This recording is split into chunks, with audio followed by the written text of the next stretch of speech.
बच्चों, विद्युत क्षेत्र की तीव्रता के बाद आज हमारा टॉपिक है विद्युत क्षेत्र की बल रेखाएं। ठीक है, विद्युत क्षेत्र की बल रेखाएं। बच्चों, इस टॉपिक को पढ़ने से पहले आपको मैं कुछ बातें बताऊंगा, कुछ पॉइंट्स आपको मैं बताऊंगा, उस पर आपको ध्यान देना ज़रूरी है। वैसे दोनों पॉइंट्स जो मैं आपको बताऊंगा ये पिछले वीडियो में आपको मैं बता चुका हूँ। ठीक है, फिर भी आपका दोबारा रिकॉल कर देता हूँ मैं, ताकि दिक्कत नहीं आए। ठीक है, देखिए बच्चों, मैंने आपको ये कहा था कि आवेशों की जो थ्योरी है, जो डेरिवेशन हम पढ़ते हैं आवेशों के बेस पे, तो आवेश हमने दो तरह के मान रखे हैं। ठीक है, किसी भी डेरिवेशन को करने के लिए, ओनली फॉर डेरिवेशन। एक तो होता है बच्चों बिंदु आवेश, बिंदु आवेश, ठीक है, स्मॉल क्यू।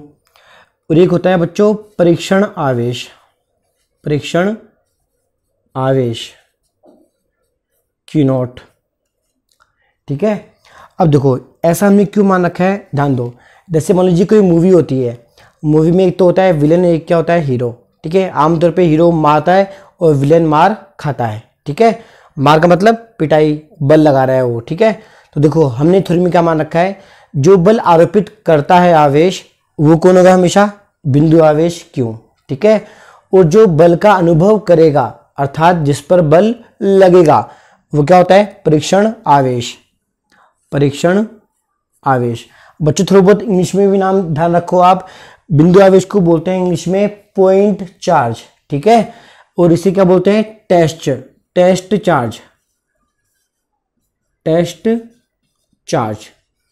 ठीक है, अब ध्यान दीजिए, तो ये तो हमेशा बल आरोपित करेगा और ये बल का अनुभव करेगा। अर्थात आप ऐसा मान सकते हो बच्चों कि Q का मान बहुत अधिक होता है किससे, Q नॉट से। ठीक है, और चूंकि इसका मान बहुत कम होता है तो कभी भी टेस्ट चार्ज, कभी भी परीक्षण आवेश विद्युत क्षेत्र को उत्पन्न नहीं करता। ठीक है, विद्युत क्षेत्र किसका होता है, केवल बिंदु आवेश का होता है। ठीक है, पहली बात तो ये। दूसरी बात ध्यान दो बच्चों, परीक्षण आवेश को हमने थ्योरी में माना हुआ है, ये हमेशा पॉजिटिव होता है। क्या होता है, हमेशा पॉजिटिव, कभी भी टेस्ट चार्ज नेगेटिव नहीं होता। ठीक है, ऐसा हमने थ्योरी में माना हुआ है। जैसे आप मैथमेटिक्स में कोई गणित का कोई सवाल आप सोल्व कर रहे हो, मान लो आपने माना कि क्रय मूल्य x है, कुछ भी मान लीजिए आप। ठीक है, तो जो भी आप चर राशि मानते हो मैथमेटिक्स के अंदर जो माना हुआ है वो हमेशा कैसे मानते हो, पॉजिटिव मानते हो। तो ठीक ऐसे इसको हमने माना हुआ है, चूंकि हमारे उद्देश्य की पूर्ति के लिए, तो उसको हमेशा हमने क्या माना है, पॉजिटिव माना है। बिंदु आवेश जो होता है वो पॉजिटिव भी हो सकता है और नेगेटिव भी हो सकता है। ठीक है, तो ये दो बातों पे आप ध्यान रखिएगा। अगर आपको दोनों बातें समझ में आ गई हैं तो इस टॉपिक में आपको दिक्कत नहीं आएगी। ठीक है, बहुत ही छोटा टॉपिक है और बहुत ही आसान टॉपिक है। ठीक है, बोर्ड एग्जाम में इसके अंदर क्वेश्चन आया हुआ है। तो देखिए इनको आप थोड़ा नोट कर लेना आपके नोट्स में, वीडियो को पॉज करके। ठीक है, हमारा मेन जो टॉपिक है आज का वो है विद्युत क्षेत्र की बल रेखाएं। ठीक है, देखो बच्चों, इस बल रेखाओं की परिभाषा जो है वो अभी आपको मैं नहीं पढ़ाऊंगा, पहले आपको मैं कुछ बताऊंगा, उसके आधार पे अपने आप ही आप समझ जाओगे कि इसकी परिभाषा किस प्रकार से बनाई गई है। ठीक है बच्चों, मान लीजिए मेरे पास दो बिंदु आवेश हैं। ठीक है, जिनमें एक तो मेरे पास क्या है, पॉजिटिव Q, और एक मेरे पास क्या है, माइनस का Q। ये यहाँ पे रखा हुआ है कहीं वातावरण में, अलग अलग है ये। ठीक है, दूर दूर है मतलब काफ़ी। अब देखिए, मान लीजिए कि जो बिंदु आवेश Q है जो पॉजिटिव लिया गया है, इसके पास कहीं से अनंत दूरी से क्या आया, परीक्षण आवेश आया, टेस्ट चार्ज आया। तो देखिए दोनों पॉजिटिव है तो इनके मध्य क्या करेगा, प्रतिकर्षण बल। तो यह आवेश इस आवेश पे बल लगाएगा। कैसे लगाएगा बल, इस तरीके से ऐसे लगाएगा। तो इस तीर के निशान से हमने क्या किया, दर्शाया किसको, बल की दिशा को। ठीक है, प्रतिकर्षण बल की दिशा को। यही आवेश मान लीजिए कहां से आता, ऊपर से आता, यूं आता मान लीजिए। तो ये हम कैसे दिखाते, ऐसा। फिर ये आवेश इसको कैसे करवाता गति, इस तरीके से। ये आवेश मान लीजिए यहां से आता, तो ये आवेश कैसे लगाता, बल इस तरफ लगाता। ये टेस्ट चार्ज अगर कहां से आता, बॉटम से आता, तो ये बल कैसे लगाता, नीचे की ओर। इस प्रकार से बच्चों हमने न्यूनतम 8 तीर बनाए। ठीक है, मैथमेटिक्स के मुताबिक ये 8 तीर क्या दिखाते हैं, दिशाएं। जैसे आप पढ़ते हो मैथ में, पूर्व पश्चिम उत्तर दक्षिण, ठीक है, उत्तर पूर्व, उत्तर पश्चिम, इस तरीके से। ठीक है, एक सामने होता है और एक कहाँ होता है, पीछे भी होता है। 3D में होता है, मतलब हमने 2D में बनाया है इसको, द्विमीय दिशा में हमने इसको बनाया है। ठीक है, अब देखो बच्चों, सेम केस वहाँ पे हम लेते हैं। अगर किसी माध्यम में या किसी निर्वात में कोई ऋणावेश रखा हुआ है, ठीक है, यह भी बिंदु आवेश है, इसके पास मान लीजिए इस बार क्या आया, टेस्ट चार्ज आया कहीं से, तो अब देखिए ये नेगेटिव और ये पॉजिटिव हमेशा होता है ही, तो यह आवेश इसे अपनी तरफ क्या करेगा, आकर्षित करेगा। ठीक है, तो जो दिशा होगी आकर्षण बल की वो कैसी होगी बच्चों, ऐसी होगी। ऐसे ही ऊपर से भी लेगा, ऐसे यहाँ से भी लेगा, और यहाँ से भी, इधर से भी लेगा, इधर से भी लेगा, और यहाँ से भी। ठीक है, तो हर तरफ से क्या लगेगा, आकर्षण बल लगेगा। ठीक है, और जितने मैंने तीर बनाए हैं ये वो क्या दिखाएंगे, आकर्षण बल की दिशा। तो अब देखो बच्चों, इन दोनों चित्रों से आराम से आप समझ पाओगे कि इसकी परिभाषा क्या होती है, ये बल रेखाएं क्या होती हैं। पहली बात तो ये। अब देखिए कैसे हम बताएंगे कि भाई हमने जो तीर बनाए थी काल्पनिक है, ये क्या है, काल्पनिक है। हमने संभावनाएं बताई हैं कि आवेश कहीं से भी आ सकता है। कौन सा आवेश, परीक्षण आवेश। ठीक है, तो देखिए विद्युत क्षेत्र की बल रेखाएं वह काल्पनिक बल रेखाएं हैं, विद्युत क्षेत्र की बल रेखाएं वह काल्पनिक बल रेखाएं हैं। ठीक है, जिनके द्वारा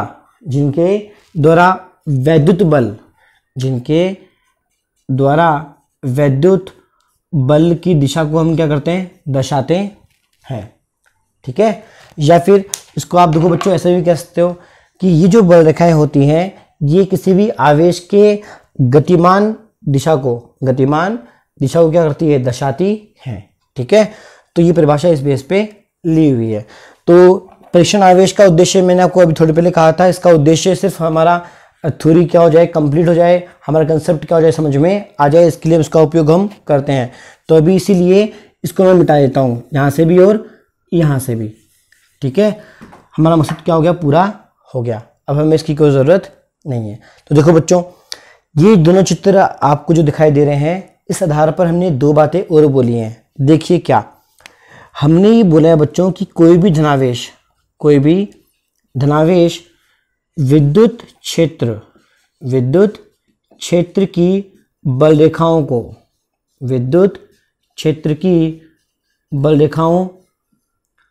को उत्पन्न करता है। तो उत्पन्न जो करता है उसे हम क्या बोलते हैं, स्रोत बोलते हैं बच्चों। क्या बोलते हैं, स्रोत। तो देखो मैंने जो लिखा वो ध्यान सुनो। मैंने लिखा है कि धनावेश विद्युत क्षेत्र की तीव्रता, मैंने शॉर्ट में लिखा है ऐसे, धनावेश विद्युत क्षेत्र की बल रेखाओं के स्रोत की भांति व्यवहार करता है। हमें इस डायग्राम से ऐसा लगता है जैसे यह धनावेश बल रेखाएं क्या कर रहा है, उत्पन्न कर रहा है, अपने अंदर से निकाल रहा है। ठीक है, और देखिए इस चित्र से हमें ऐसा लगता है कि जैसे अनंत दूरी से बल रेखाएं आई और ऋणावेश पे आके क्या हो गई, खत्म हो गई। अर्थात इस ऋणावेश ने इन सभी बल रेखाओं को क्या कर लिया, एब्जॉर्ब कर लिया, ग्रहण कर लिया। तो जो एब्जॉर्ब करता है, जो अवशोषण करता है, उसे इंग्लिश में बोलते हैं सिंक। क्या बोलते हैं, सिंक। हिंदी में लिखते कैसे हैं, वही इंग्लिश की तरह लिखते हैं, सिंक। ठीक है, तो देखो इसी भाषा के आधार पर हम कैसे लिखेंगे कि कोई भी ऋणावेश विद्युत क्षेत्र की बल रेखाओं के लिए सिंक की भांति व्यवहार करता है। ठीक है बच्चों, तो ये 2 पॉइंट इससे लिए गए हैं, जो आप पढ़ते हो ये इसी डायग्राम से लिए गए हैं। ठीक है, ध्यान रहे बच्चों, अभी दोनों आवेश कैसे हैं, ये अलग अलग हैं। इसका मतलब क्या है, इसका अर्थ है कि विलगित है ये आवेश। क्या है, विलगित, आपस में मिले हुए नहीं है, डिफरेंट है। ठीक है, तो इसको आप वीडियो को पॉज करके इसको आप ड्रॉ कर लेना। ठीक है, अभी बोर्ड एग्जाम में बच्चों क्वेश्चन आया हुआ है, एक छोटा सा बड़ा ही प्यारा क्वेश्चन आया हुआ है कि जो द्विध्रुव होता है, क्या होता है, द्विध्रुव, उसके लिए बल रेखाएं बनाइए कि बल रेखाएं किस प्रकार से होती हैं, किसके लिए, द्विध्रुव के लिए। तो वैसे तो आपने 11th क्लास में पढ़ा हुआ है केमिस्ट्री के अंदर कि द्विध्रुव क्या होता है, पर मैं आपको थोड़ा सा रिकॉल कर देता हूँ एक बार कि होता क्या है, ध्यान दो। वैसे हमारा नेक्स्ट टॉपिक इसमें डीप में भी हो रहेगा, हम डीप में पढ़ेंगे बाद में, पर अभी यहाँ फिलहाल देखिए कि बच्चों कुछ अणु होते हैं जैसे HCl, KCl, NaCl। ठीक है, ऐसे बहुत सारे अणु होते हैं। इन सभी अणु की एक खास बात है जितना इन अणुओं में धनावेश होता है उतना ही क्या होता है, ऋणावेश होता है। अर्थात जैसे HCl है, HCl को केमिस्ट्री में आप कैसे लिखते हो बच्चों, H+1 और Cl-1। तो देखिए 1 यहाँ पर भी और यहाँ पर भी है, तो 1 तो क्या है, समान हो गया, पर प्रकृति कैसी है, अलग अलग है, तो प्लस और माइनस। देखो बच्चों, तो यह एक द्विध्रुव है, ठीक है, केमिस्ट्री के लिए ये क्या है, द्विध्रुव है, और जो कि फिर इसमें भी काम आता है। अब देखो केमिस्ट्री में आपने इससे पढ़ा होगा बंध की लंबाई, दोनों परमाणु के मध्य बंध की लंबाई। इसको हम थ्योरी में कैसे पढ़ते हैं, ध्यान दीजिए, ये धनावेश है, ये धनायन बन गया, तो इसे कैसे लिखते हैं, प्लस का क्यू, ठीक है। फिर हम क्या खींचते हैं, रेखा खींचते हैं, ये रेखा क्या होती है, बंध की लंबाई। वहाँ पे क्या है, ऋणायन है, इसे कैसे लिखते हैं, नेगेटिव का क्यू।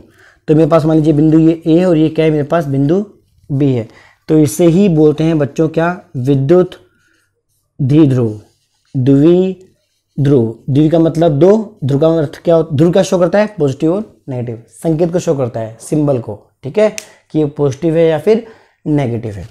अब देखिए, तो मैंने क्या कहा, क्वेश्चन के साथ आया बोर्ड एग्जाम में कि विद्युत द्विध्रुव के लिए बल रेखाओं का चित्र बनाइए, ठीक है। तो देखिए बच्चों, इस डायग्राम को ज़रा गौर से देखिए, इसमें धनावेश और ऋणावेश दोनों जुड़े हुए हैं, दोनों बहुत पास पास में होंगे तभी तो बंध बनेगा, ठीक है। देखिए मान लीजिए इसी चित्र के अंदर अगर ये ऋणावेश धनावेश के बहुत करीब है, बहुत पास में है, तो देखिए बल रेखाएं जो होंगी वो कैसी बनेंगी, ध्यान दीजिए, ये जो तीर का निशान है ये यहाँ से निकलेगा, ये बल रेखा यहाँ से निकलेगी धनावेश से, और ऋणावेश पे क्या हो जाएगी, पहुंच जाएगी, ठीक है। आगे देखिए, ये बल रेखा कैसी है, स्ट्रेट है, ठीक है, ये भी कैसी है, स्ट्रेट है, पर आकर्षण बल लगी है इन दोनों आवेशों के मध्य, तो यह जो बल रेखा है यह स्वतः ही अपने आप ही क्या हो जाएगी, वक्र बन जाएगी। किस रूप में हो जाएगी, वक्र के रूप में, क्योंकि आकर्षण बल से ही क्या होगी, सिकुड़ेगी इसकी तरफ, ठीक है, सिकुड़ती है लंबाई के अनुदेश। आगे देखिए, ऐसी ही बल रेखा पहले कैसी थी, एकदम स्ट्रेट थी, ये भी क्या थी, एकदम स्ट्रेट, तो यह बल रेखा भी क्या हो जाएगी बच्चों, थोड़ी सी क्या हो जाएगी, बैंड हो जाएगी, ठीक है, मुड़ जाएगी, वक्र के रूप में उपस्थित हो जाएगी। अब आगे देखिए, ये पहले क्या थी, एकदम स्ट्रेट थी, सीधी थी, ये भी थोड़ी सी क्या हो जाएगी, बैंड होगी, क्यों होगी, आकर्षण बल के वजह से, ठीक है। दोनों आवेशों के मध्य क्या कार्य करेगा, आकर्षण बल कार्य करेगा। ऐसे देखिए, ये जो बल रेखा है ये भी जाएगी, तो इस प्रकार से आप ऐसा मान लीजिए बच्चों कि प्रत्येक जो बल रेखा थी पहले वो अब वक्र बन जाएगी, क्या बन जाएगी, वक्र। इसीलिए विद्युत क्षेत्र की बल रेखाएं भी होती हैं और वक्र भी होते हैं, वो निर्भर करता है कि आवेश अलग अलग है या फिर जुड़ा हुआ है किससे, ठीक है। ऐसे देखिए, ये भी थोड़ी सी क्या जाएगी, मुड़ जाएगी, कैसे जाएगी, ऐसे, ये भी कैसे जाएगी, ऐसे, ठीक है, और ये भी थोड़ी सी क्या जाएगी, मुड़ जाएगी, बैंड हो जाएगी, कैसे, इस तरह से, ठीक है। तो इस प्रकार से वीडियो को पॉज करके इसको भी आप ड्रॉ कर लेना। इसके नीचे लिखना आप लोग कि बल रेखाओं का चित्र किसके लिए, द्विध्रुव के लिए, या फिर विद्युत द्विध्रुव के लिए बल रेखाओं का चित्र, ठीक है। अब बच्चों देखिए, यहाँ तो मेरे पास क्या है, धनावेश और ऋणावेश आ गया। अब मान लीजिए दोनों ही आवेश समान प्रकृति के हो, तो अर्थात यहाँ भी धनावेश हो और यहाँ भी क्या हो, धनावेश हो, या फिर यहाँ भी ऋणावेश हो और यहाँ पे भी ऋणावेश हो, तो बल रेखाएं किस प्रकार से बनेंगे, तो उसका भी क्वेश्चन बोर्ड एग्जाम में क्वेश्चन आया हुआ है कि अगर समरूप आवेश होते हैं तो उनके लिए बल रेखाओं का चित्र बनाइए, उनके लिए बल रेखाओं का चित्र बनाइए, ठीक है। तो देखो इसी टॉपिक के अंदर, इसी चित्र में मान लीजिए अभी मेरे पास दो आवेश हैं, एक मिनट को मैं इसको मिटा देता हूँ। हाँ देखिए बच्चों, जैसे मान लीजिए मेरे पास यहाँ पे दो आवेश हैं, प्लस क्यू, और इधर भी मेरे पास क्या है, प्लस का क्यू। अब ये वातावरण में घूमते हुए आपस में एक दूसरे के आसपास कहीं आ गए मतलब, ठीक है। अब हमें क्या ड्रॉ करना है, विद्युत क्षेत्र की बल रेखाएं। दो कैसे करेंगे बच्चों, अब दोनों आवेश हैं तो इनके मध्य क्या कार्य करेगा, प्रतिकर्षण बल। इसी प्रतिकर्षण बल की वजह से क्या होता है, इनकी बल रेखाएं मुड़ जाती हैं, पहले क्या होती है, मुड़ जाती है। जैसे इन दोनों से जो बल रेखाएं यूं आएंगी वो ऐसे क्या जाएंगी, मुड़ जाएंगी, यहाँ से जाएंगी वो भी कैसे मुड़ जाएंगी, नीचे की तरफ। तो जैसे आप पढ़ते हो कि दो पहलवान हैं, दोनों के सामर्थ्य क्या है, समान है, तो मैच जो होगा उनके बीच में वो क्या होगा, टाई होगा, बराबर होगा, कोई ना हारेगा ना ही कोई जीतेगा। तो देखो ऐसे ही क्या होता है, दोनों आवेश समान है तो दोनों की बल रेखाएं क्या होती है, कैंसिल आउट नहीं होती, वो आपस में क्या होती है, मुड़ जाती है। तो देखिए ये बल रेखाएं ऐसे आएगी, मुड़ जाएगी, ऐसे आएगी और मुड़ जाएगी, इस प्रकार से नीचे की तरफ भी मुड़ जाएंगी, इस प्रकार से इस तरीके से मुड़ जाएंगी। ठीक है, तो ऐसे जितने भी बल रेखाएं होंगी बच्चों उन सब में क्या लगेगा, प्रतिकर्षण बल लगेगा। तो इस चित्र में बल रेखाएं दूर दूर हटती हैं, दूर दूर हट जाती हैं। ठीक है, और देखो बच्चों इसमें खास बात क्या है, अगर दो आवेश समान होते हैं तो इनके मध्य ठीक मध्य भाग में, मध्य बिंदु पर कुल तीव्रता का मान क्या होता है, 0 होता है। ठीक है, क्यों होता है भी, इस बिंदु के आसपास कोई भी बल रेखाएं नहीं है, तो हम ये मानते हैं कि इस बिंदु पर दोनों आवेशों के कारण जो तीव्रता उत्पन्न हुई थी वो आपस में क्या हो गई, कैंसिल आउट हो गई, 0 हो गए। तो देखो इस बिंदु को नाम दिया गया है कैपिटल एन। एन का अर्थ होता है बच्चों न्यूट्रल। क्या होता है, न्यूट्रल। इसे हिंदी में क्या बोलते हैं, उदासीन बिंदु। तो देखो बच्चों हम कैसे पढ़ेंगे, ध्यान दीजिए, वह बिंदु जिस पर परिणामी क्षेत्र की तीव्रता क्या हो जाए, 0 हो जाए, उसे हम क्या बोलेंगे, उदासीन बिंदु बोलेंगे। ठीक है, तो इसको भी वीडियो को पॉज करके आप इसको भी ड्रॉ कर लेना। ठीक है, अब देखो बच्चों एग्जाम में कई बार इन बल रेखाओं के गुणधर्म भी आते हैं, मतलब कुछ प्रॉपर्टीज आती हैं कि गुणधर्म लिखिए, कोई भी 2 या कोई भी 4। ठीक है, न्यूनतम 2 तो हमेशा पूछता ही रहता है। तो देखो बच्चों वीडियो को रिप्ले करके आप ये पाओगे कि जो पॉइंट्स हम जो पढ़ते हैं बुक्स में वो इसी चित्र से ही लिए हुए हैं। जैसे अभी थोड़ी देर पहले आपको मैंने क्या कहा था कि धनावेश से बल रेखाएं क्या होती है, निकलती है, और ऋणावेश पे क्या होती है, पहुंचती है। तो बुक में लिखा होता है, फिर कहीं भी आप पढ़ते हो तो लिखा होता है विद्युत क्षेत्र की बल रेखाओं की दिशा या फिर विद्युत क्षेत्र की तीव्रता ई वेक्टर की दिशा क्या होती है, हमेशा धनावेश से ऋणावेश की ओर होती है। ठीक है, तो point number A. Point number B, देखो बच्चों ये बहुत ही इंपॉर्टेंट पॉइंट है। पॉइंट नंबर 2 देखो कैसे, अभी आपने पढ़ा था जब कोई भी दो आवेश आसपास आते हैं, चाहे वो विपरीत प्रकृति के हों चाहे वो समान प्रकृति के हों, तो ये जो बल रेखा होती है वो कैसे बन जाती है, वक्र रूप में बन जाती है। ठीक है, वक्र से बन रहे थे अभी थोड़ी देर पहले, याद आया कुछ। तो देखिए मैं एक बात बोलूंगा, ध्यान दीजिए, किसी भी वक्र पर खींची गई स्पर्श रेखा, किसी भी वक्र पर खींची गई स्पर्श रेखा सदैव विद्युत क्षेत्र की तीव्रता को क्या करती है, दर्शाती है। ठीक है, जैसे आपने पढ़ा था मैथमेटिक्स के अंदर, ज्यामिति के अंदर, कि मैथमेटिक्स में कोई वृत्त होता है, मान लीजिए वृत्त मतलब सर्किल, तो उसकी परिधि के ऊपर अनंत बिंदु होते हैं। तो मान लीजिए मेरे पास यहाँ बिंदु है, तो मैंने क्या खींची, स्पर्श रेखा खींची, यहाँ भी होती है और यहाँ भी होती है। यहाँ मान लीजिए जहाँ मैंने बिंदु लिया यहाँ पे भी स्पर्श रेखा कैसे बनाओगे आप, ऐसे बनाओगे। तो इन वक्रों पे हमें जाना कहाँ है, प्लस से माइनस की ओर, क्योंकि दिशा कैसे होती है, प्लस से माइनस की ओर। तो हम जो होगी स्पर्श रेखा उसको हम इस तरफ हम ड्रॉ करने से रहे, हम ये कहाँ ड्रॉ करना पड़ेगा, आगे की तरफ। तो देखो बच्चों ध्यान दो दोबारा कि किसी भी बल रेखा के वक्र पर खींची गई स्पर्श रेखा सदैव विद्युत क्षेत्र की तीव्रता की दिशा को क्या करती है, दर्शाती है। ठीक है, ये बात है। तो पॉइंट नंबर 2 आपका यहाँ पे पूरा हो गया। ये गुणधर्म है बच्चों इसका। ठीक है, स्पर्श रेखा के संबंधित है। देखिए नेक्स्ट पॉइंट नंबर 3, देखिए ये भी महत्वपूर्ण है, ध्यान दीजिए। ये जो गुणधर्म है बच्चों, ये ऐसे कहता है कि कोई भी दो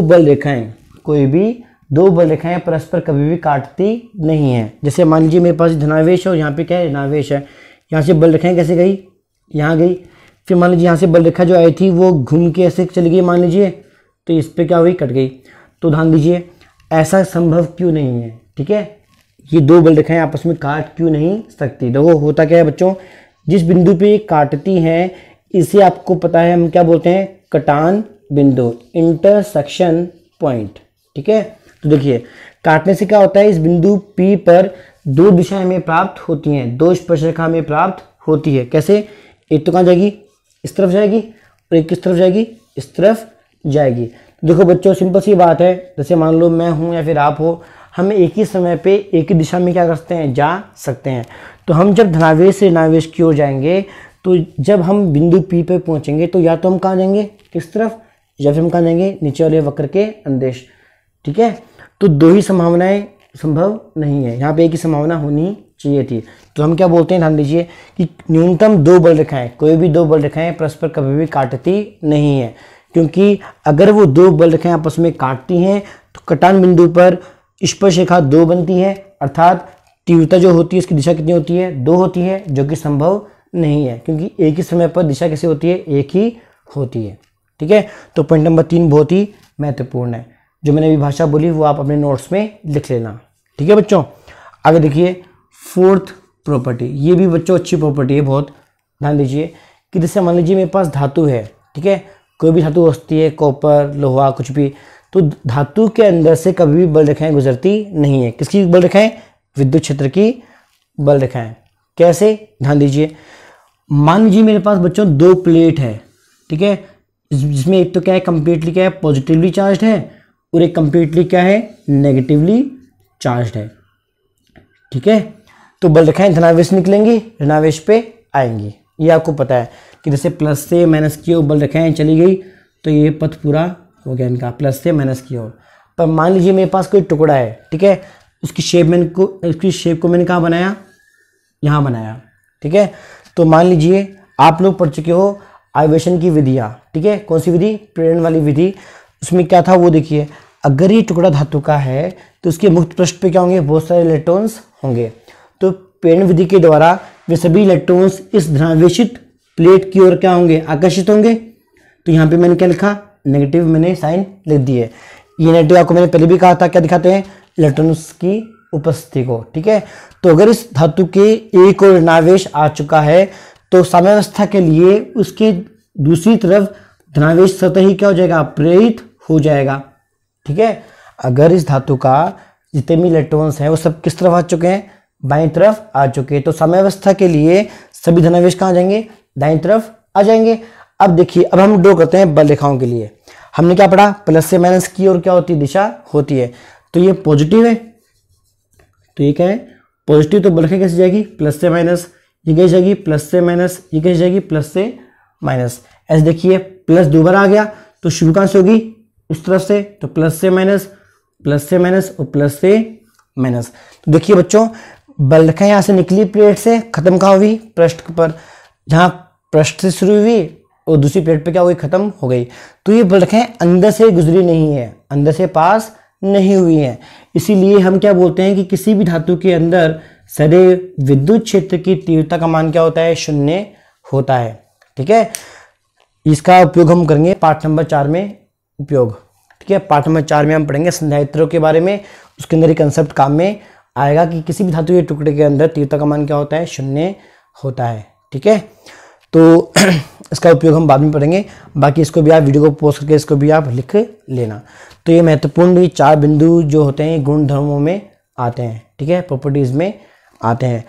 नेक्स्ट वीडियो में बच्चों हम पढ़ेंगे विद्युत द्विध्रुव अभी आपको मैंने जो बताया था यहाँ पे थोड़े पहले। ठीक है, और उसकी वजह से कितनी तीव्रता उत्पन्न होती है। तो बने रहिए हमारे साथ। ठीक है, आपको कोई भी दिक्कत आए तो आप कमेंट बॉक्स में मुझे बताएं या फिर मुझे व्हाट्सअप कीजिए, अपनी प्रॉब्लम से शेयर कीजिए। ठीक है, मिलते हैं नेक्स्ट वीडियो में।